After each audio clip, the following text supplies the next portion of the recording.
And Okay, this way, no matter who shows up or if no one shows up, this will be on my website, and so somebody can come back and view it because yesterday was a holiday here, and yeah, I so know, Memorial Day. a Yeah. lot of people are first getting back to work today. So I don't know if anyone or who will show up. We'll see. Let's see. I last week I spoke with a guy from France, Lyon. I think was his name was Matthew. The company is selling inks, organic inks, God certified inks, Okay. and probably they want to step on the North American market. It's and he said that probably he knows you. Maybe you know each other. Um, Well, I used to speak at the CTCO show yeah, for about 10 years. And so I did get to meet quite a few people. I'd have to see what he looks like because names don't do yeah. very much for me, I'm afraid. I'm quite sure. I'm quite sure that yeah, I know probably because I know that you met a lot of people everywhere around the world and yeah. But he told that probably it's gonna be a good idea. We can cooperate somehow and I mean to we using their inks for our print and but when we have something together common in the States, just to announce them about the company, that kind of things. I don't Well, know. We'll see. I think one of the big challenges, and it's something that Joe and I talked about. Most Americans don't know what GOTS is. They I have know. no idea what GOTS is about. In Europe, it's huge. Hmm. If you're not GOTS certified, then people don't even want to deal with you. And in Hmm. the US, no one really cares. Yeah, correct, You you're know, right. you do have the major corporations who are certainly interested in being politically correct. So having uh, products that are environmentally friendly, yeah, that's all good. They're definitely into it up to a certain point. And, at what point are they not? Well, a lot of it just comes down to money. Yeah. And I think Europe is far more progressive than the US is when it comes to that.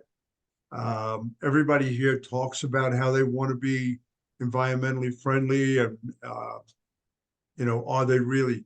You have Nike, who was pushing water-based for many years before that finally took off. Um, why? Because they wanted to show that they were environmentally friendly. All right. Mhm. What about their garments?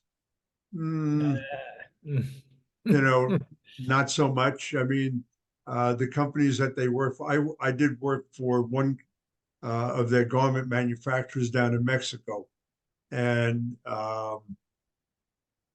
they had to use a certain number of stitches per inch.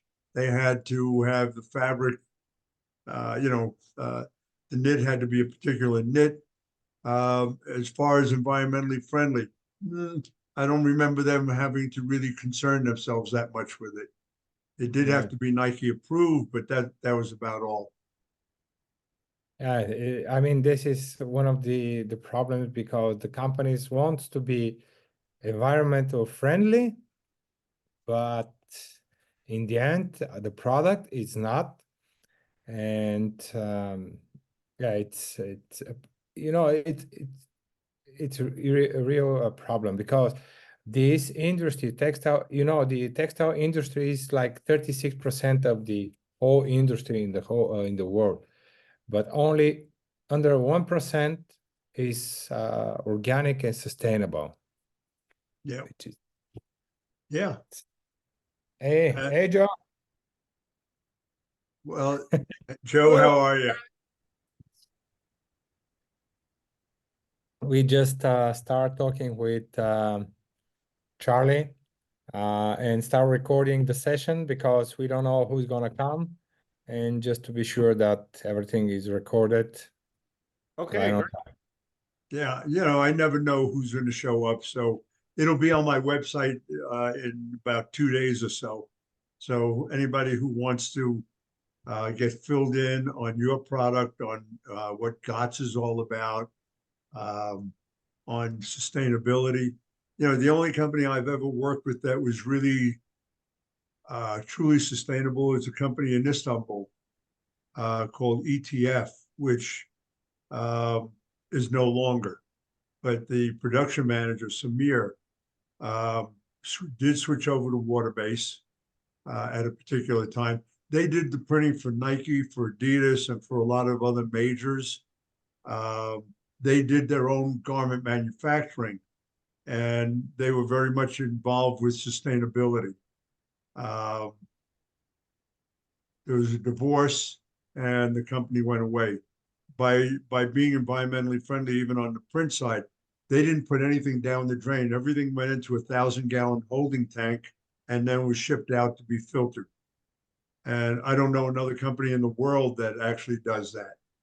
Wow. But they were very definitely involved with the whole sustainability, not because their clients wanted it, but because they decided to go in that direction. And they're really one of the very few that actually does something of that nature. In the US, honestly, I don't know any companies, zero, that are truly sustainable. Everybody wants to claim to be. That's why they use water-based ink. Well, even water-based ink, you still have to filter out the resin, and then you still have to dispose of that.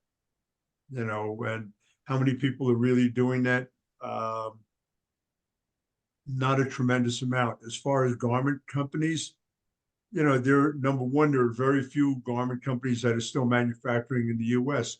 The bulk of them are manufacturing either in the Caribbean area, Central America, or over on the Asian market side. And then from that end of it, I don't know if anybody is really that concerned or is that in tune with sustainability. I know it's hard. It's hard to switch to organic and to water-based or plastizo inks, which are God certified. And I mean, all the process, as you say, the water, the inks, everything have to be approved and certified. I know Right. it's a hard process, long process. It's not going to happen from today to tomorrow, but you have to go these steps. You need to go this way. This is the future. The biggest issue in the US, I think, is you have the government has to step in and push certain situations. And depending on who the next president will either be more in tune with environmentally friendly or thrown out the window completely. If Trump gets in, then you can kiss off anything that's environmentally friendly because his big concern is making sure that the big companies make more money. Oh my gosh. I mean, that is a reality, not necessarily one that all of us are in favor of, but, the oil industry has made more money in this past year than ever before. I mean, hundreds of billions of dollars, not even tens of billions. And, why? I mean, like Trump said, raise $1 billion for me and I'll take care of eliminating a lot of the environmental issues. He'll just scrap them. He'll just throw them out the door. So to try and bring environmentally friendly product into the US is definitely going to be a challenge if the government isn't behind it. In Europe, the governments are behind it, and that's why you have the whole GOT situation. Yeah. In the US, we don't have anything at all like that. Uh, I think it's not only the government, but the mindset of the people that they're thinking on this direction. They're responsible for the environment. They're responsible for the area they're living. They're responsible for their life and the future that they're going to live for the kids. It's Yep. not only for the clothes, but for the garbage, for the water. I mean, they're responsible for everything, and this is the how they teach the kids, and they raise the kids, and other people of the society. I remember in the beginning of the 90s in Europe, when I was traveling in Germany, in Austria, the people are separating the garbage, plastic, paper, everything was separated. They're making this even in 90s. I mean, Well, it's- in the US, I mean, they've taken certain steps forward. So now in supermarkets, you can't get plastic bags anymore, oh, this is which great. I mean, which I think is a very good thing. Um, do people really care? Well, yeah. When I go food marketing, I do bring all my own bags, so this way I don't have to concern myself. Not that big a deal. Getting rid of plastic bags, that's fine. I have no issue with that. I think it's a great idea, but that's just a minor step in this country. And until you get the government really in a position of pushing the environmental situation, it's going to be really tough. I And, know. at the moment, really not seeing a whole lot of it. Richard, you made it, huh? Hi, Richard. Can't Hello, hear you. There you Hi. go. hello. Do you know any Hi, of these Richard. guys? I'm sorry I don't. Okay. Nice to Well, meet you, Richard. so I'm and this is Joe. Hi, Richard. so they're looking at bringing in. So Deyan and Joe are looking at bringing in um, environmentally friendly garments that are made in Europe that are sustainable, GOT certified. You know anything about GOT certification? I I I remember it, but it's been a bit. Um, So Richard and I are both consultants, okay? And so Richard has been around not quite as long as I have. That's why he still has hair on his head. But the screen printer's nevertheless, he's part. getting less and less. Okay. In any event, we're both involved with a fair amount of shops, and certainly being not that I don't think either of us are really the major environmentalists, but certainly we are concerned about the environment. And having been in screen printing for quite some time and watching the progression of the inks going from text dyes to plastisol to water-based to more environmentally friendly situations, pushing on the whole thing of filtration systems, et cetera. GOTS is something that I was certainly made aware of, having done a lot of work in Europe, really over the last 15 years or so. But even working in Europe, everyone was concerned about being GOTS certified, and you come back to the US and really nobody knows anything about it. And the reason they don't is it's not being pushed here. It's not even being spoken about. I can't remember any magazine putting out an article on what GOTS certification requires or what it even is. European magazines, yes. American magazines, zero. Richard, you're up on all the magazines. Have you ever seen an article on GOTS certification? No, I certainly don't remember anything. When I worked in India and when I worked in Bangladesh, so that's now 4 years ago since I went to Bangladesh. That was something that they had to do Mhm. to just exist. They couldn't produce anything that wasn't GOTS certified. So in the United States, it doesn't shake anything at all. No, And Yeah. I don't see it as sustainability has been around for a long time. Our friend Marshall Atkinson, also part of the Academy of Screen Print Technologies, he's been very, very big, and Printing United is supposedly very big on sustainability, but it's something that's sort of amusing. The only person I can think of is in North Carolina, and I'm ashamed his name escaped me right now. There's my old coming in. So, but Eric Henry. Eric Henry is the only person oh, I know that Eric lives, Henry, yeah. right, that lives that lifestyle. That is his major thing. Dye housing is what I was involved with in Bangladesh and in India. Ink treatments and stuff like that. Yeah, I mean, I've worked with India, Sri Lanka, Bangladesh, and the only reason that they conform to everything is because all of their products have to go to, or a lot of their product has to go to Europe, and so it has to be GOT certified. If it weren't, if it was for the local market, they could care less. Yeah. But you know, the major shops there certainly do adhere to a lot of that, but they also do make their own product.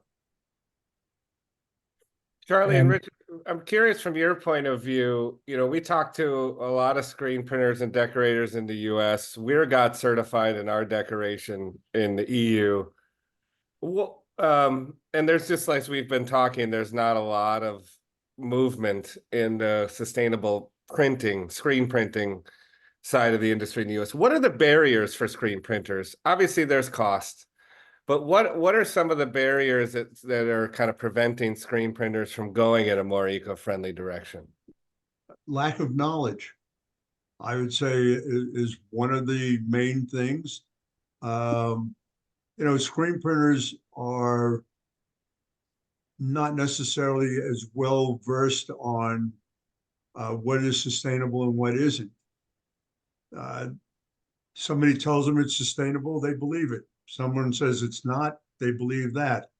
You know, there's more and more talk in the US about sustainability, but the average screen printer probably couldn't tell you what it is that they needed to do in order to be sustainable.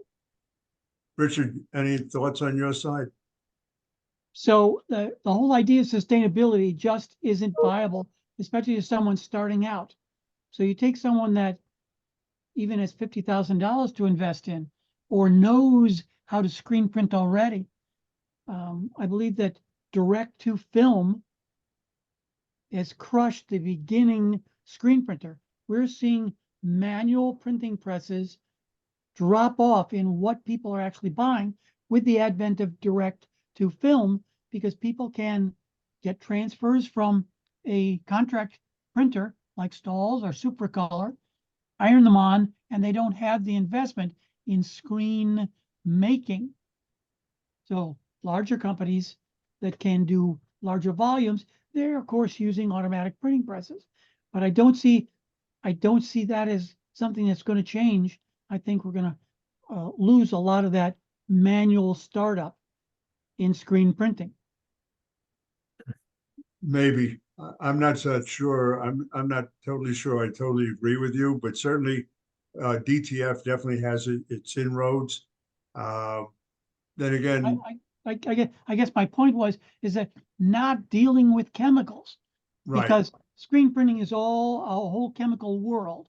And if you're not dealing with chemicals, you're just ironing something on, or you're just taking something out of a bucket and you dispose of it properly.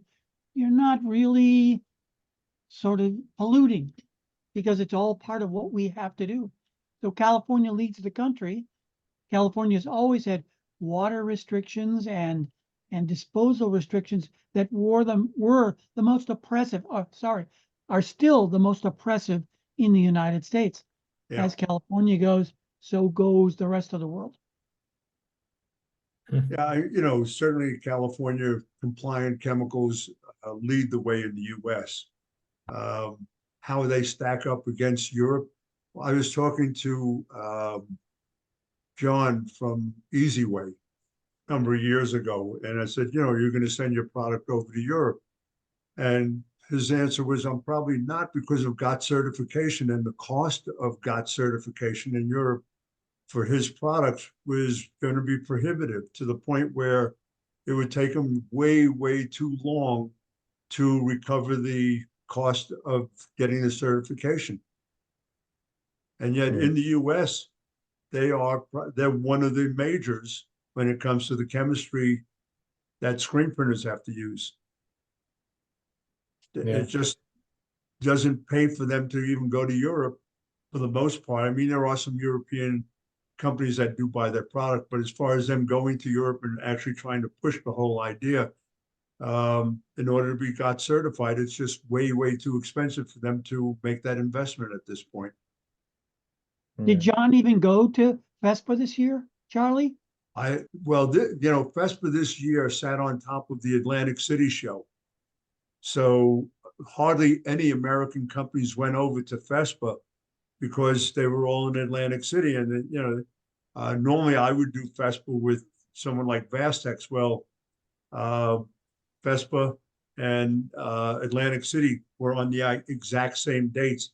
On top of that, you do have Drupa coming up in another day or two. And, you know, FESPA wanted to get as far away from them as they could, and that's why they moved it back to March. Right. Well, I mean, you know, I'd hate to have to do the Drupa show. It's 11 days long, which is insanity. Bad enough having to do ITMA at 7 days. But I don't know what American companies even are going over to Drupa. For one thing, I know as far as FESPA went, you had M&R. I don't know how big a booth they took there, but they always do.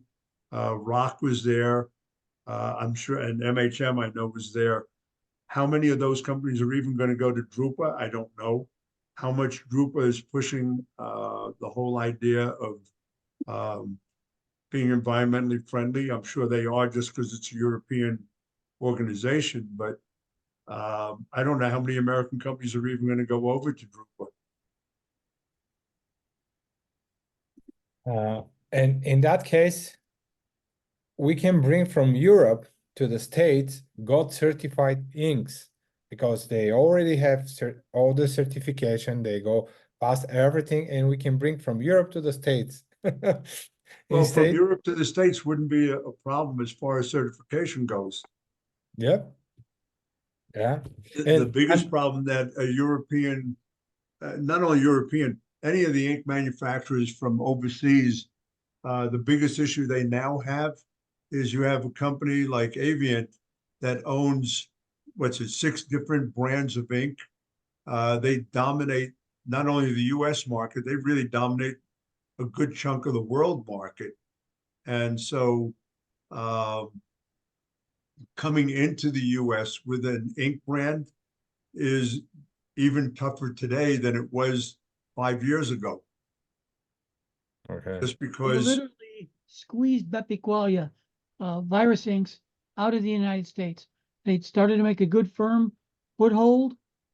We were teaching classes about virus ink, and then, you know, the Poly One Avient group said, if you don't use our ink, or if you're buying that, we're not going to sell you any of all the brands that we control. right. And Yeah, I mean, Wow. Virus had a great ink, but it was a complex ink to work with. And so that was number one. And then number two, the cost was quite high. And the technical need for it, or need for technical backup, just wasn't there in this country. And trying to compete against Avient wasn't working. And so Beppe pulled out. decided, you know, if you want my product, you can buy it from me and I'll ship it to you, but I'm not coming to the US market. You guys are certainly going to run into a lot of the same situations with the product that you have. Look, I have some of this stuff from when I did the ITMA show, and love the shirts that I have, but you know, trying to convince companies in this country to spend the additional money is definitely a challenge. There are companies that will, no doubt about it. Eric Henry, his whole thing is not only environmentally friendly, but also everything that he deals with is made in the USA, from the cotton being grown here to the finished product.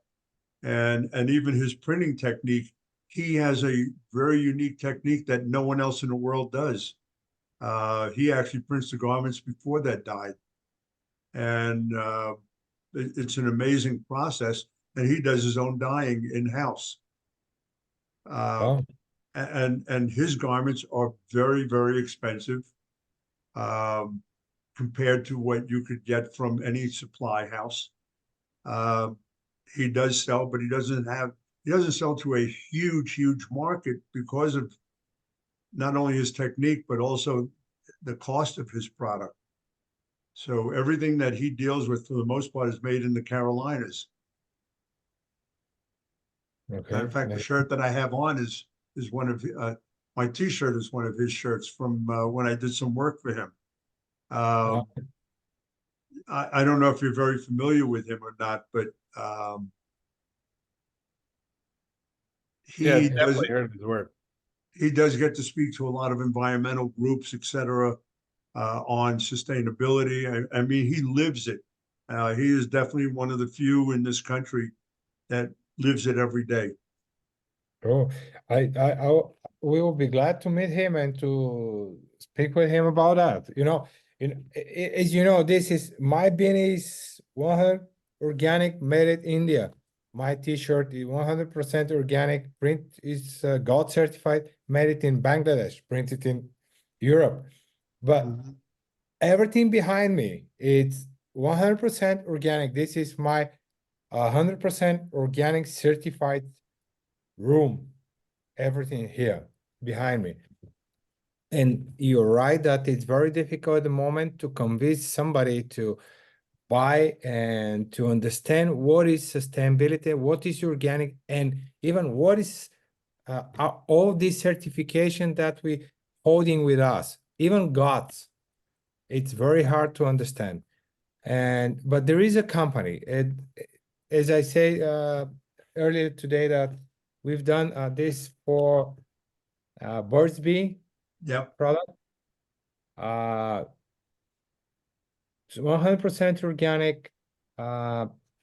They want to separate everything to be in paper bag, FST, everything to be sustainable.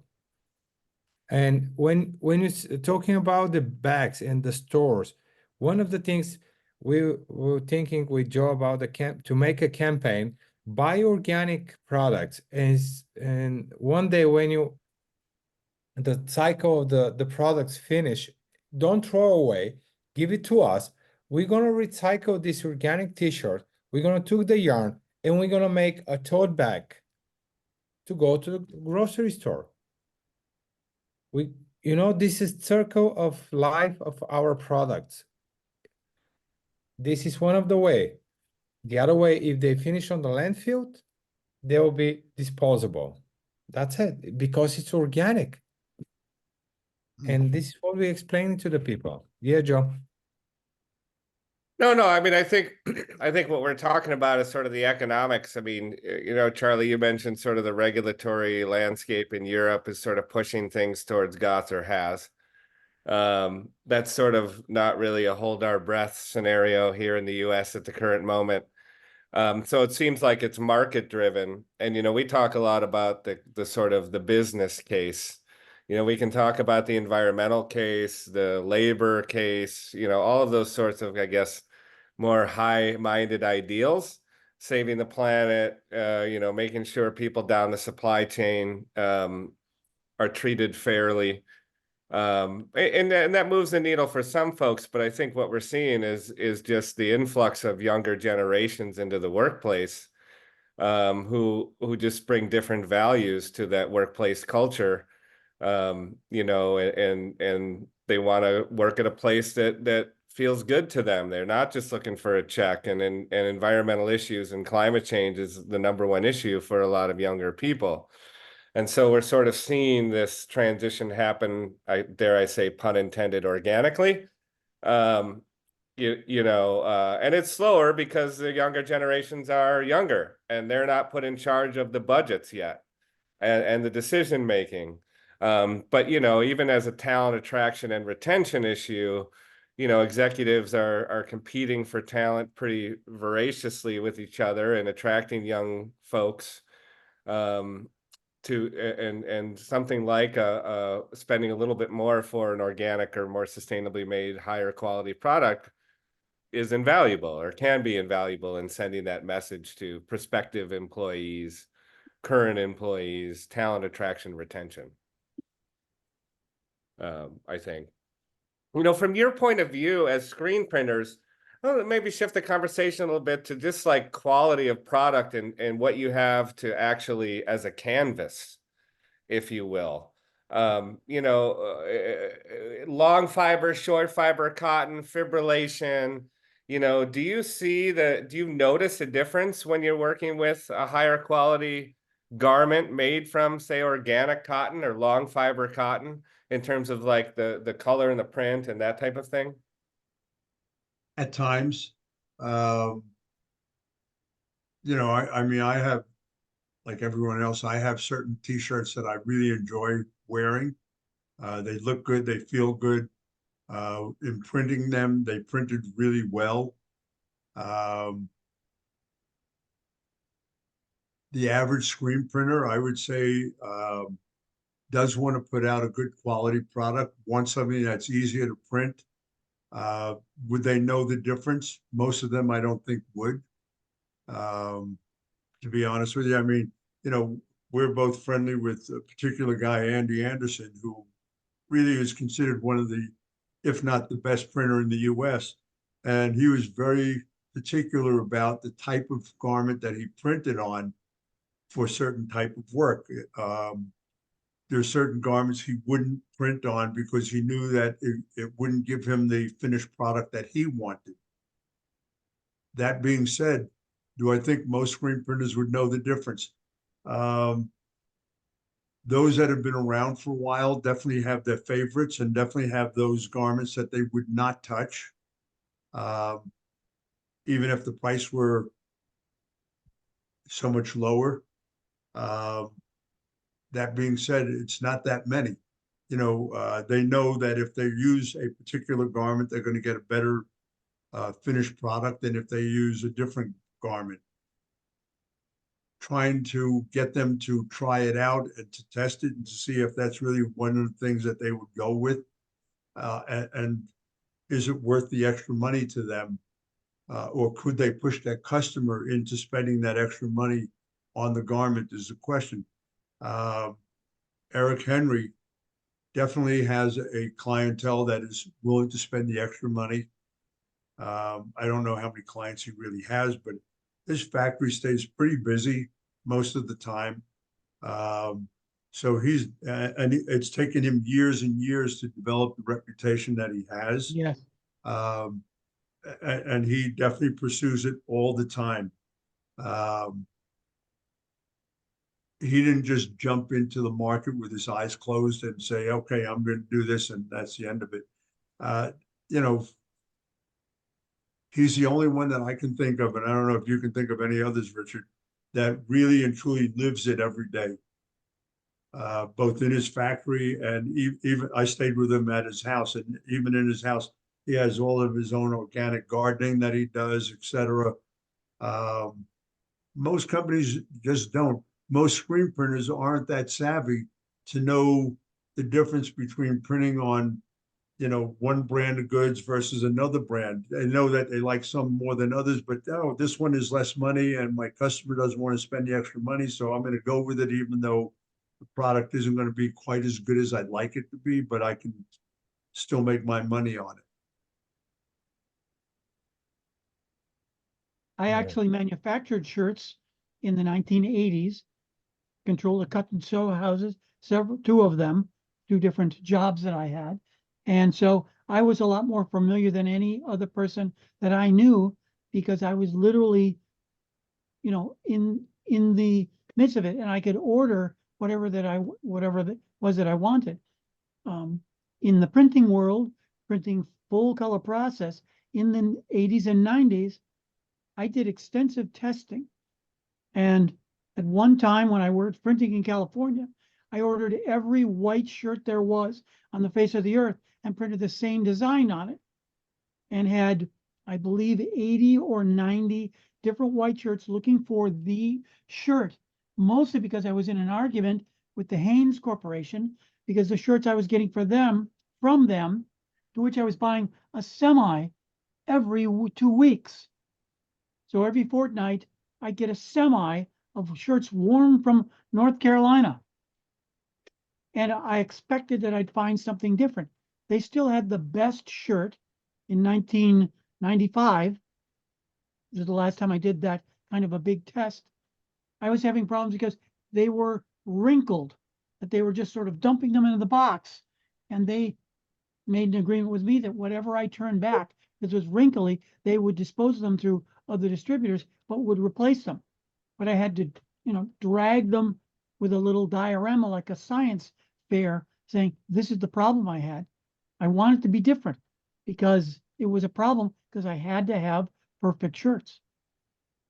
But I tested and did extensive testing as to what the halftones would respond to.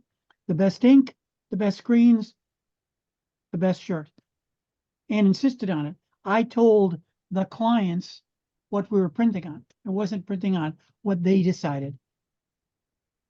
That's what Andy did. He basically said, if you want me to do this type of full color process printing, this is the garment I'm going to use.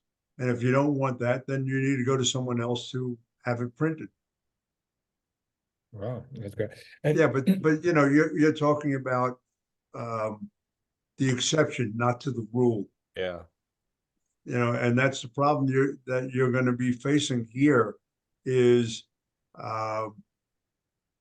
cost definitely is a factor. And also the finished product, how well does it print? And for a lot of the companies, they're not going to know until they actually try it out. yeah, that's why on the this year on the PPI we made a 5 t-shirt, different brand with this one color, same print, and Joe called that touch test, and also we asked them not only to touch but to see the difference between the print on the t-shirt. 3 of them was organic and 3 of them was just regular t-shirt. And you can see, yes, you can see the differences on the print. Yeah. How bright are they? How better looking? The touch, when you touch it, we use the DTG technology for this because it's full print, but and we use a cornet for that. In Europe, this is the one of the most popular and certified printers with the best ink, GOTS ink certified. Right. And we're using that for our print, and I mean the result always is great.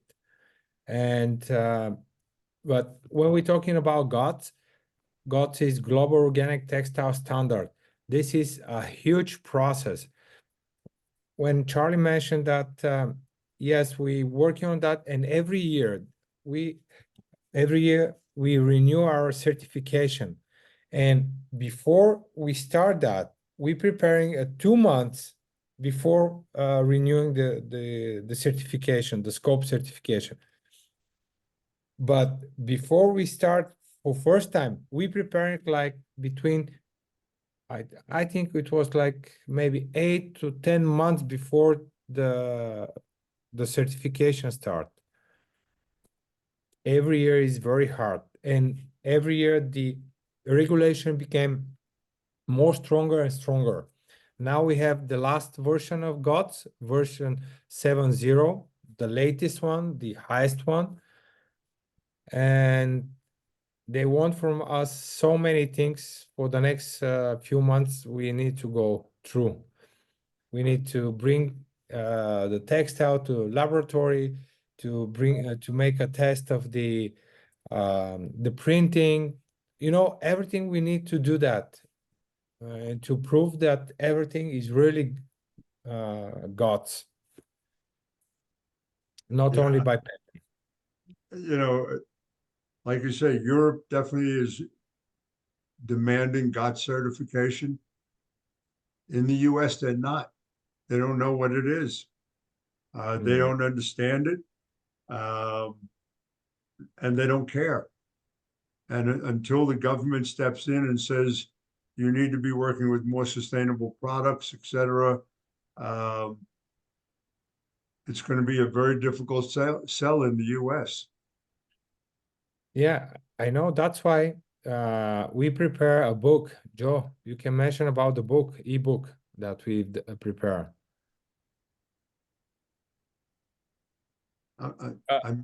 Yeah, one of our partners in Germany who's worked in the sustainable apparel industry for many years wrote an ebook. Michael Howe. The various benefits of high quality cotton, sustainably made garments, etc. And some of that is what I just mentioned, the fibrillation and the long fibers and short fibers. Very short, but readable to kind of start with some of the education. I mean, we find a lot of the time we have to do a lot of education first, and on what you're just saying, Charlie, on what GOTS is, why it matters, so that they can pass that information along to their clients. You have to educate the sales folks to then feel confident enough to educate, their clients, the end buyers, about why this is different, why it makes a difference, why it matters. Well, education is certainly the big issue. Dealing with salespeople, do they understand most of what they're selling? I don't care what it is. They just take out an order form and they say, what would you like? Not, let me explain what we're selling.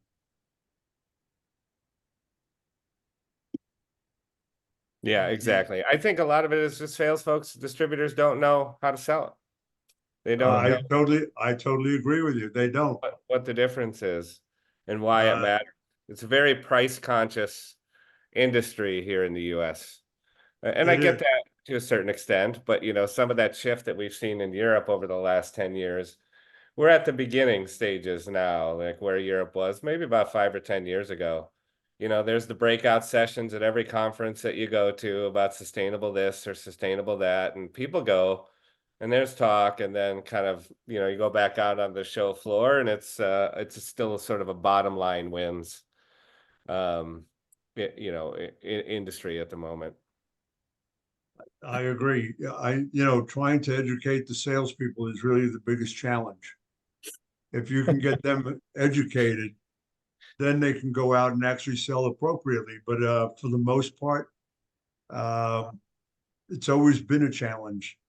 Having owned my own company and having had salespeople working for me, there's a difference between a salesperson and an order taker, and most of them are order takers. They're not salespeople.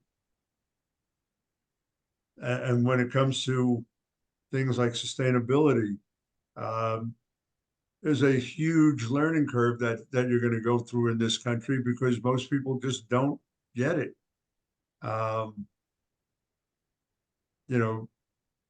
Are they worried about the environment?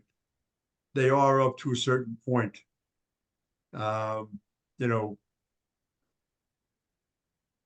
to say what's going to drive something over the top and what isn't. If I knew the answer to that, I'd be happy to tell you, but I have no clue either. I mean, I think climate change feels overwhelming to an individual human, you know, to a lot of us. It's like, okay, we can separate our garbage. We can bring our own bags and not use plastic bags at the grocery store, things we've discussed. But, you know, this feels such on a macro scale Yep. that it's tough for folks to kind of move their everyday practices, you know, from paying an extra $1.50 a pound for the organic broccoli versus the conventional broccoli to, you know, paying a couple bucks more for an organic cotton t-shirt. And I think also, you know, at least in the States, you know, the t-shirt has a reputational problem.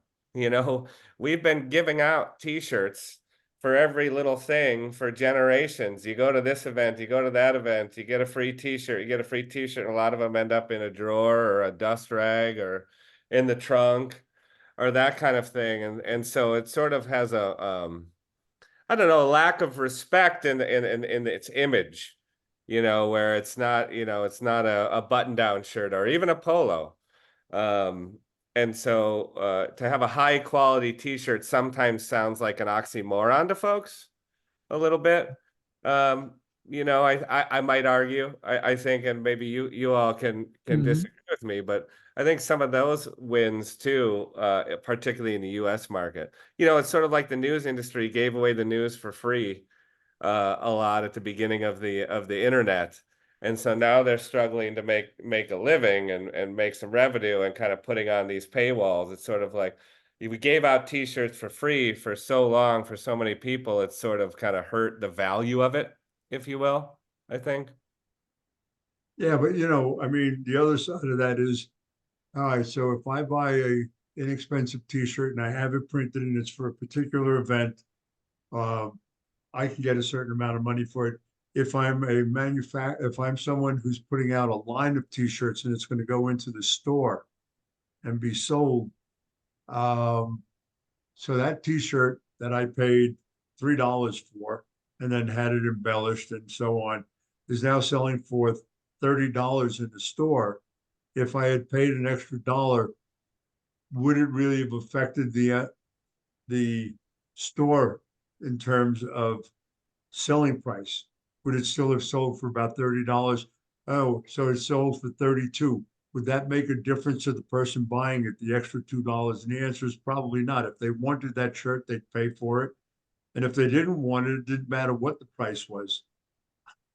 T-shirts has certainly been a giveaway. And unfortunately, most of the people who have been giving them away have been buying the cheapest shirt that they can get their hands on because it's a giveaway. And so rather than somebody wearing it regularly, they get the shirt, they wear it once, and then they wash their car with it. And Yeah. and so you know, if it were a better shirt, would somebody uh, really wear it more often? And the answer is possibly so. If I know of the shirts that I have, I mean, I have, and obviously, um, having been at this for way too long, I have more shirts than I'll ever need. But I still have my handful that I prefer to wear just because they feel good. And you know, the image on them, yeah, I'm not that as worried about the image. There are some that I like just because of the image. But often most of the shirts that I'll put on, if I'm wearing a t-shirt at all, is because it feels good to wear it. And Yeah. generally they're a little bit heavier weight. Generally uh, I happen to like a lot of the stuff that I get from Eric Henry because you can't even feel the print. It's a particular method. Richard, do you own any of Eric's shirts? I do not. You really need to give him a buzz and tell him to send you some. He has a very specific technique. He prints the shirt. He prints the white shirt with whatever colors he's going to print. He then prints for lack of a better term, a gasket over that print. He then can dye that shirt into any number of colors. So if you wanted green, black, orange, and purple, they all get printed at the same time. They just get dyed at different times. And the thing is, you can't feel the print. The print is part of the shirt. Wow. And you can't wash it out. You can't do anything to get rid of the print. It's a permanent part of that shirt. And they feel great. They're heavyweight shirts. They're obviously totally organic. They're locally grown, sewn, etc. I mean, everything is done in the Carolinas, including his dyeing and everything else. And I love wearing his shirts. I mean, they just feel great. Well, it's Some of the wonderful. things on them don't make any sense with what I wear, but they feel good. Uh, But I want to add something crazy that happened when you're talking about the shorts and growing and the people. Some people, when we're talking about sustainability and environment friendly, they think that they're going very far of thinking that if they produce a whole collection of product like teas, like beanies, like tote bag, but not from cotton. They want to produce from sugar cane.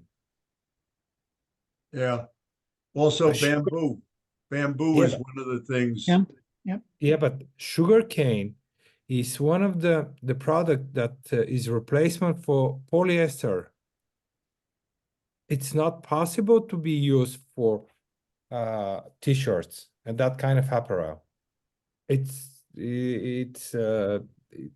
it's very rough. It's not very soft. You cannot make it to feel better on your skin. You know, with bamboo, it felt good. It printed beautifully, Oh, but yeah, bamboo. but I the agree. problem that they ran into with bamboo, um, when you put it on hangers, it hung poorly. It just looked bad. It felt great. Wearing it was wonderful, but the effect in terms of a store and putting it out on display, it looked awful. It just hung. It didn't have any body to it. And although it was, organic and all the wonderful things that it's supposed to be, and it felt fantastic. I mean, those are some of the softest shirts I've ever had. They just didn't have presence to them, and that was a problem. Um, I remember working with Samir, who's very environmentally friendly. They were producing a line of bamboo shirts, and they couldn't get rid of them. Uh, they did in the store on the shelf. They just looked awful. They felt good. They printed well, but they didn't have any appeal. And so that is part of it for especially for a retailer. How is it going to look on my shelf? Will it have substance to it when someone picks it up? Will it feel good in their hands? And that was a problem with bamboo. It was nice and thin and very comfortable and all of that, but it just hung. It didn't really have what you wanted from a shirt. Yeah. I'm curious, Richard and Charlie, as longtime industry veterans, and Charlie, you mentioned this at the top of our conversation about regulation. Say that's not coming down the line. Like, well, how do you see the future, even the near future, in the next 5 years, in sustainability and the apparel industry specifically, maybe and maybe in the promo products apparel industry, like slow going? Like, what do you think is what sort of recommendations do you have, or what do you see as moving the needle or has the potential to move the needle aside from a federal law or two? Well, in this country, I think the thing that moved the needle the most, for lack of any other reason, is Nike. The way Nike went, a lot of companies went. Nike pushed on water-based for the longest time. Initially, the companies that were doing Nike printing basically told Nike to take a hike. They weren't going to go to water-based. And then little by little, they did. And so they pretty much started the whole thing, I think, where a lot of companies that would not have normally gone with water-based went to water-based because that's where Nike went. Now, are there still a lot of companies that will not touch it? There are, but more and more, including the small printers, are doing water-based, where 10 years ago, virtually no one did, other than that small handful. Nowadays, it's not uncommon to do a show and to have a seminar or a workshop on water-based inks because people are going that way, and I think Nike is the one who pushed it. They are still a trendsetter, and that's the whole thing, is who's going to set the trends. And in the US, Nike is definitely one of those companies. And matter of fact, off the top of my head, even though you have Adidas and some of the others, Puma's always been more environmentally friendly than any of them. And yet, I don't know one print shop in America that prints for Puma. You know any of them, Richard? Nope, I used to print for them, but that's a long time ago. Yeah, no, the only time I've seen Puma being printed has been in Bangladesh or Sri Lanka. And it wasn't because of cost. It was because of Puma's demands. And they definitely are the environmental company, as far as I'm concerned, as far as a major athletic company. In the US, it's Nike. And they definitely dominate the market in terms of trends. If they go to special effect inks, then everybody jumps over to special effect. If they go to overall printing, then everybody seems to jump to overall printing for a while. And so, the question is, how do you get to Nike, and how do you get them to move more environmentally friendly? And wonderful question to ask. I'm not sure what the answer would be. I mean, we both have friends that work for Nike, but are they in a position to really push it hard? They would soft push maybe, but that's about all. Well, I don't see Nike promoting the benefit that they get internally in the screen printing industry. They have a very strong hand because they are big. So like any influencer that's big, a movie star that promotes something, it's because we want to be like them, or we're influenced by Ryan Reynolds and his Mint telephone company. Is there some reason that probably because it's cheaper than anybody else? Or when you look at who's advertising their GOTS certification, most of the majors have got certifications like that. I know that Magnicolor in the water-based world, I know that they're certified for GOTS, and I don't know that people are buying because of that. Yeah. I think the informed public, if you go on a crusade, because the SGIA, now the Printing United, used to have people who were really advocating that. I'm forgetting what the group was, but it sort of disappeared when Marcy Kinter went away, because she was the lead person in promoting that. But they had a sustainability function that just disappeared, as everything disappeared on the Printing United website 4 years ago, when the SGIA website turned into the Printing United website. All the technical literature for the entire industry just disappeared. So there's no standard bearer except Printing United. So then you get the magazines. So you got what's left of Impressions, what's left of Screen Printing Magazine. And then you've got what's left of Graphic Expo,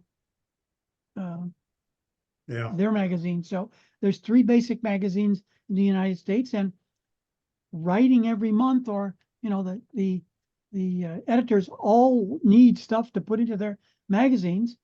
So someone's got to be creating a sustainability column or that sort of thing.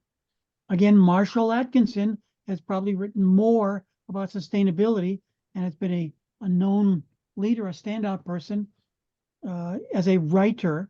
Eric's written a few things, but not as much as what Marshall does on a regular basis. Yeah, I So mean, influencers, just like everything else. Right now with Printing United, they certainly put out a lot of things about sustainability. Not so much about t-shirts though. They're since they became Printing United, or combined with Printing United, SGIA used to really push hard on the screen print side, and certainly on the digital side as well. Once they became Printing United and combined, they actually are more involved with the other aspects of printing, especially the digital side, but not the garment side. Garments they address a couple of times a year in terms of their magazine, and all the rest of the time, anything but a garment.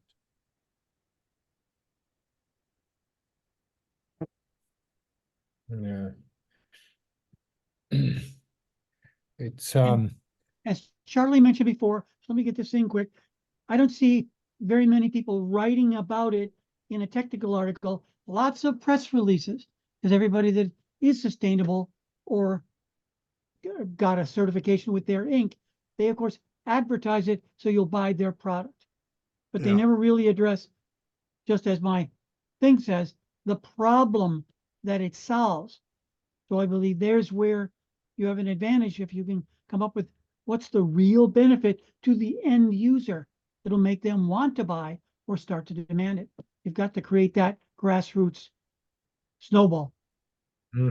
yeah, that's why we're trying from our end with the apparel to make this movement, and also the to create demand for inks and for gold certification, because if you print on organic product regular ink, you destroying all the supply chain. I mean, all the certification, everything, it's gone.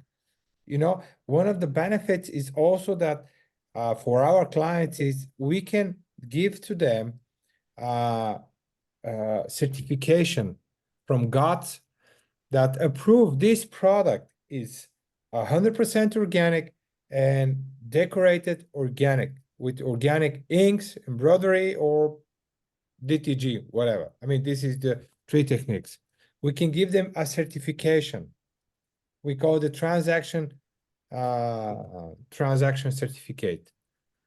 It's to approve that, and we have documentation that we can approve everything, but we have to create this demand, as you mentioned now. Yeah, And I we're not think, Nike.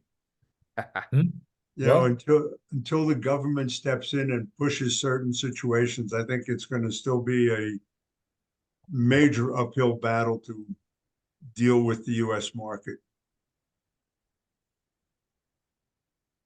Yeah, I think until, as we mentioned, the younger folks gain more economic might, shall we say, more economic influence. Yeah. Listen, I think the younger people would spend the money. Getting to them is the difficulty, because in order for them to buy the garments that you're looking to sell, somebody else has to be taking that and decorating it for them. Unless they're the ones who jump in and decide to open up print shops. Mm-hmm. Yeah, that's right. Especially in North America, it's hard to Yep. find, but it's still a worthy endeavor. It's still, I think, where the future is of everything, every industry. if you get down to it, is trying to be more sustainable. And so there's this sort of a combination of the market, regulatory issues, yeah, and sort of the ethos of companies too, taking it upon themselves, like you mentioned, Nike, other companies to kind of be the leaders to shift that marketplace, that have the power to do it. Joe, where are you located? I am in Minneapolis, Minnesota. Ah, okay. Yeah. You can't sort of fall on down to North Carolina and visit with Eric. At the moment, I can't, but I'd sure love to. We definitely heard about his operation. Charlie's talked about him in the past in our conversations, and I'm definitely aware of what he's doing there. It'd be really great to connect. So I think at this point, especially those of us in North America working in the States in this industry, we're more partners than we are competitors. In terms of the education part, in terms of letting people know, like your graphic, says, Richard, explain to people the problem. and kind of getting that out there. We all benefit from kind of sharing that message together to educate as many people as possible. I mean, I know that Eric is definitely involved heavily with the educational side. I mean, I follow him periodically, and I know he's spoken at a lot of the conferences that have to do with sustainability, not just with garments, but sustainability overall. And so he definitely lives the situation on a daily basis. And I'm sure he'd be happy to talk to you guys, but you know, he's been fighting this monster for a long, long time. As long as I've known him, 30+ years. Yeah. Wow. Wow. And So, he's, you know, and he's a he's not genuinely new at good this. man. He's one of the best men I've ever known, you know, as a person. Yeah. And you know, he didn't just jump on the wagon when it became fashionable. No. He's lived it. And so probably be interesting for you guys to get together with him somewhere down the road. Absolutely. Absolutely. In any event, it was wonderful having you guys on. Richard, thanks for joining us today. I will be putting this on my website. I'll see if I can't even when I do I do a monthly newsletter. When I do, I'll make sure that I mention in it that there was a whole discussion on sustainability, and to tune into my website to maybe go through the entire session that we just finished up for those who do have an interest and didn't have the opportunity to jump on. Charlie, thanks for having us. It's an honor. Pleasure having you You're a guys. You legend. know, certainly We appreciate the opportunity. hopefully we get to hook up somewhere down the road at some of the shows. Oh yeah, yeah. We're Absolutely. thinking about that. Yes, absolutely, absolutely. We're thinking about this idea. We already booked our booth for PPI Expo 2025, and we would like to visit again Expression Expo probably in after the PPI. But I think before that, definitely we're gonna speak and see you again. I was in the States for almost 2 months, 2 days after you met Joe in Minneapolis. So fortunately, I couldn't come earlier, but I think for the next time when I plan, I would be glad if we can meet again and have a cigar time. That Did you would meet be at the back easy. show, or how'd you guys meet up? Did I miss that at the Oh, beginning? it's a long story. Okay. Yeah, we got together. We decided to meet over cigars, and it always makes for a much more comfortable situation. Of course, if you happen to go to Printing United, it's in Las Vegas this year. We could do cigars and whiskey that way. There we go. Okay. Very nice. There you go. We had Okay. a great meetup after the show at the Las Vegas, and I think Yeah, it was we did. It 3 was years really ago. good. That was a good dinner afterwards. You know, and that may be a show that's worth you walking, not necessarily exhibiting, but walking, is the Printing United show this year. I think that sounds great. It always draws Vegas always draws the best crowds. And so the fact that it's in Vegas this year definitely gives you an opportunity to see what's going on in the industry. But Absolutely. Long Beach, the Imprinted Sportswear Expo, that's the best place to show your goods. Yeah, I would agree. It has become the #1 screen print show in the world. And The Impressions Expo.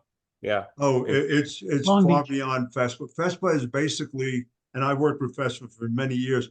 FESPA is definitely slanted much heavier over to the digital side. If you go on their website and stuff, they barely talk about garments. They barely talk about screen printing. You know, where the money is the digital companies. And, you know, even when I did ITMA, the biggest booth there was Epson's booth. And how big was it? Epson, I was told, paid $1.1 million just for the space. Wow. That had nothing to do with the number of people. or the machinery or anything else.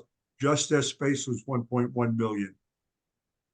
And so they're the companies that are spending the money, and that's where FESPA's decided to go. Their biggest thing are car wraps. Why car wraps? Because it's all digital printing. And so they have all their contests and everything else all wrapped around car wraps, not screen printing. Hmm. It is what it is, you know. Yeah. Don't Yeah. show me the money. Exactly. Yeah. But the printing expo in Vegas sounds like a great opportunity to meet folks. It was in September, if right? This year it's It in is September. September. Yes. Okay. And what is the idea to just to be a visitor or exhibitor? No, you should just visit. No, Okay. if I were you just visiting, I would not see you taking space there. It makes no sense for what you have. If you Well, are we can spending money at all, certainly PPIA is one of them, and Long Beach is the other one. Yeah, this was what I was thinking to ask you. Okay, Long Beach. Okay, we have to check Long Beach. What is the condition are there? And we need to discuss this also, Joe, about the Expression Expo Long Beach. Sure. Long Beach last year didn't have a whole lot of people coming in from overseas. This year, I expect to see more of them. Because I mean, obviously, from speaking to some of the friends that I have overseas, they weren't able to get visas. Hmm. Oh, And so that took care of that. And literally, they couldn't get a visa. So they weren't able to come over. A lot of them have already applied for their visas now. And so they'll be able to come to Long Beach. And, you know, you still see a fair amount from Sri Lanka, Bangladesh, India coming over for that, as well as, you know, plenty from Europe and the other Asian markets. okay. Great. This is great. Well, thank you, gentlemen. Thanks for the great conversation. Thanks so much for Having coming us. on. Appreciate it. And I do this about every other Tuesday. So if you're inclined to jump on, don't hesitate. We'll do that. Okay. You know, I'm not sure. I've got to see who my next one will be, but it'll be in about 2 weeks or so. In any event, good seeing all of you. Richard, nice seeing you again. And And if hopefully, there's a way we can well, introduce you to people or get you information, do reach out. Thanks, Richard. Thanks a lot. Thank you, gentlemen, for the great conversation. Great to see you today. have a Thank good you. one now. Bye. Bye.